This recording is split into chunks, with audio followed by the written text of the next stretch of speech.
जो भी राहुल गांधी हासिल करते हुए दिख रहे हैं कि भारत के लिए कुछ करने से पहले भारत को जानना जरूरी है। मुझे सबसे प्रभावशाली व्यक्ति इस दुनिया में लगते हैं महात्मा गांधी। सोच के देखिए उनका जीवन।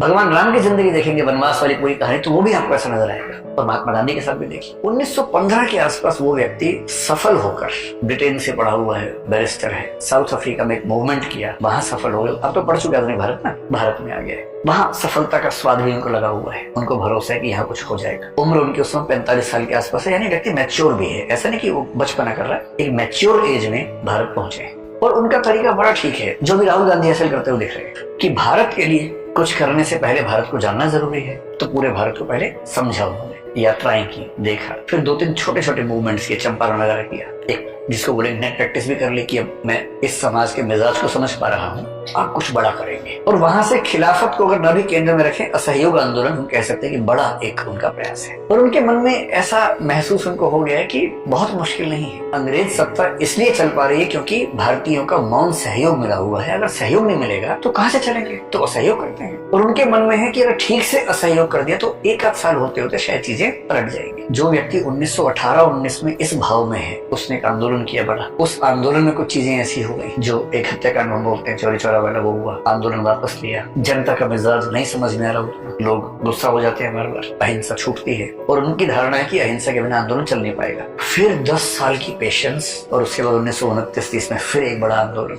फिर फेलियर, फिर 12 साल की लंबी प्रतीक्षा, उसके बाद फिर एक बड़ा आंदोलन 1942 में, उसके बाद भी सफलता नहीं। और उसके बाद दुनिया भर की परिस्थितियों के बदलने के साथ साथ यहाँ की स्थितियों का बदलना, और 47 में आजादी मिलना, वो भी वैसे नहीं मिलना जैसे चाह रहे थे। आप समझ रहे हैं, आप तो 2-2.5 साल के स्ट्रगल को लेकर परेशान है। ये आदमी 1915 से 1947 तक 32 साल तक स्ट्रगल कर रहा है। और अकेले नहीं कर रहा है, आपको तो अकेले करनी है, इसको पूरे देश को साथ लेके चलना है, देश से स्ट्रगल करवानी है।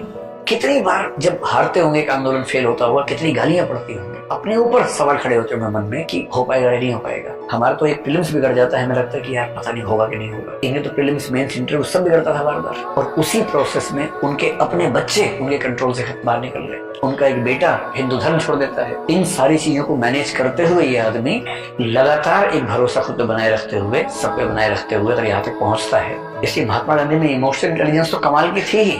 मेरे ख्याल से जो चीज उनको सबसे बड़ा बनाती है वो है परसिवियरेंस। और इसका सरल मतलब क्या है, उद्देश्य आज नहीं मिलेगा, कल मिलेगा, कल नहीं मिलेगा, परसों मिलेगा। जितना भी समय लगे, जितनी भी ऊर्जा लगे, जितनी भी थकान हो, जितनी बार हारना पड़े बीच में, जितनी बार गिरूंगा फिर उठ खड़ा होऊंगा और अपने पूरे मजबूत इरादे के साथ उस तरफ बढ़ता रहूंगा। और अंत में क्यों सफल नहीं हुआ भाई, क्यों नहीं हुआ सफल, ये तेवर चाहिए। और आपसे मैं कह रहा हूँ 2 साल की लड़ाई है, बीच बीच में ऐसे क्षण आएंगे जिस दिन ऐसा हो ना कि एक दिन नहीं पढ़ पाए, उसकी भरपाई अगले दिन हो जानी चाहिए। हाँ, आप लोग जिस उम्र में है ठीक है, महीने में 30 दिन में 3-4 दिन ऐसे आएंगे कि आप नहीं पढ़ पाएंगे, सामान्य बात है। कभी घर जाना पड़ गया, कभी घर से कोई आ गया, कभी किसी दोस्त की तबीयत खराब हो गई। पत्थर मत बन जाना कि दोस्त की तबीयत खराब है कि यार मुझे बहुत तेज बुखार हो रहा है, मेरे 3 घंटे बचे पढ़ने में, पढ़ा है आराम से। ऐसी पढ़ाई काम की नहीं है, उस दिन छोड़ दो पढ़ाई। महीने में 3-4-5 दिन ऐसे आएंगे जब पढ़ाई नहीं हो पाएगी, गोली मारो उस दिन।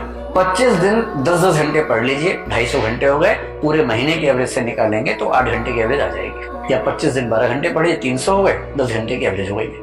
आप मान के चलिए कि महीने में 25 दिन ही अंततः आपके हाथ में है, 3-4-5 दिन तो हाथ से निकल ही जाएंगे। पत्थर मत बन जाना उस चक्कर में कि माँ कह रही है बेटा बहुत दिन से मिले नहीं, 1 दिन के लिए आ जा करें। माँ सर ने कहा था रोज 10 घंटे, माँ 3 दिन आऊंगा, 30 घंटे जोड़ के करना पड़ेगा, पूरा महीना निकल जाएगा। तो माँ समझ लो कि मैं भगवान राम की तरह वनवास पे हूँ, डिस्टर्ब मत करो माँ, एकदम डिस्टर्ब मत करो, बहुत परेशान करती हो। उधर से माँ की आंख से आंसू बह गए। ये ड्रामा मत करना, है ना। सफलता थोड़ी सी लेट मिले ठीक है, सबके साथ मिले ये जरूरी है। सबका दिल दुखा के मिले उसकी कोई कीमत नहीं है। बाद में आप खुद समझेंगे कुछ बचेगा ही नहीं, IAS बन जाएंगे, उससे कोई पूछेगा ही नहीं। बस सारे वही पूछेंगे जो आपकी ताकत से डरते हैं कि IAS से सब सलाम ठोकेंगे। मन में क्या आवाज आ रही है ना, उसकी वैल्यू ज्यादा है। अगर सलाम ठोकते हुए मन कर रहा है इसके लिए मैं जान दे सकता हूँ, तो मजा है। और यह है कि बेटा कुर्सी से उतर एक बार, तब बताऊंगा। सलाम तो मिल रहा है लेकिन वैल्यू नहीं है।